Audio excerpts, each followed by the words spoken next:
Hello everyone, Food in Kitchen or another notun video de apanadu সকলোকে স্বাগতম জনালো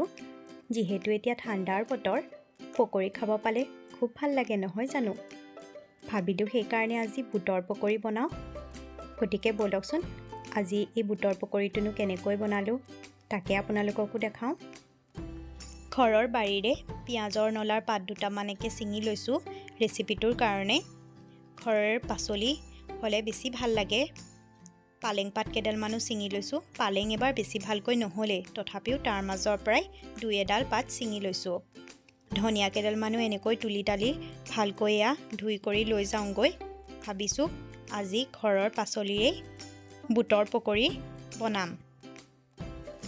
গুটেই পাচলিখিনি ধুই কৰি আনি এনেদৰে জাজুকাৰ কৰি লৈছো বনাবলৈ প্ৰথমতে এয়া বুটৰ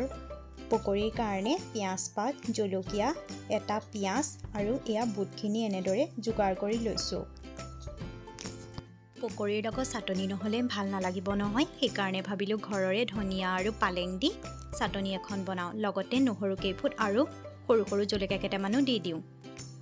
এতিয়া এটা মিক্সাৰ জাৰত বুটখিনি দি দিলো আৰু ইয়াতে এতিয়া জলকীয়া কেইটাও দি দিছো এতিয়া সোৱাদ অনুসৰি ইয়াত অকণমান নিমখ দি দিম আৰু অকণমান পানী দি এইখিনি এটা মিহি পেষ্ট বনাই লম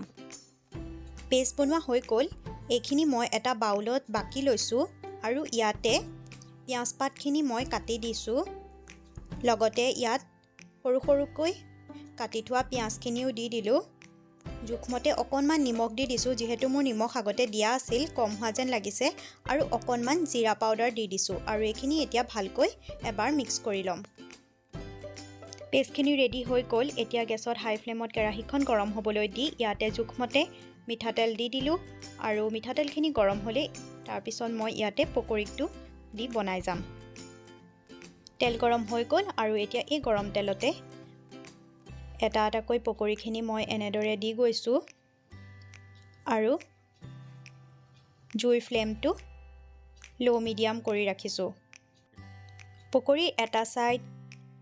অলপমান ব্ৰাউন কালাৰ হৈছে এতিয়া মই আনটো সাইড সিজিবৰ কাৰণে পকৰিখিনি এনেদৰে লুটিয়াই দিম পকৰিখিনি আকৌ ইলুটি খিলুটি কৰি দুইটা সাইডে ধুনিয়াকৈ ৰঙচুৱাকৈ ভাজি লৈছো এয়া মোৰ পকৰি হৈছে এখিনি এতিয়া মই এখন প্লেটত কাঢ়ি লম এতিয়া এখিনি এটা এটাকৈ ভালকৈ টুকি লৈছো যাতে তেলখিনি পকৰিটোৰ গাত লাগি নাথাকে এতিয়া বাকি ৰৈ যোৱা তেলখিনিতে আকৌ মই বাকি পকৰিখিনি দি দিছো আৰু এইখিনিও এতিয়া এনেদৰে ভালকৈ ভাজি লম বাকিখিনি পকৰিও মোৰ হৈ গ'ল এতিয়া এইখিনি পকৰিও মই প্লেটখনত কাঢ়ি লৈছো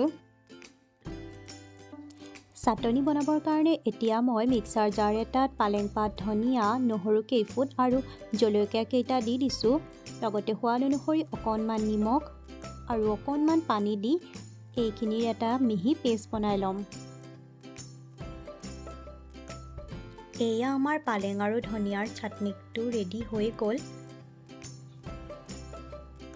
পকৰিৰ লগত ধনিয়া পালেঙৰ চাটনি খাবলৈ বহুত ভাল লাগে যেহেতু এতিয়া পালেং ধনিয়াৰ বতৰ গতিকে এনেকুৱা চাটনি বনাই খাই চাবচোন সঁচাকৈ খুব ভাল লাগে এবাৰ খাই কমেন্ট কৰি জনাব কেনেকুৱা পালে যদি আমাৰ ভিডিঅটো ভাল পালে তেনেহলে প্লিজ লাইক কৰিব শেয়াৰ কৰিব আৰু মোৰ চেনেলটো যদি পোনপ্ৰথমবাৰৰ বাবে চাই আছে তেনেহলে সাবস্ক্ৰাইব কৰিব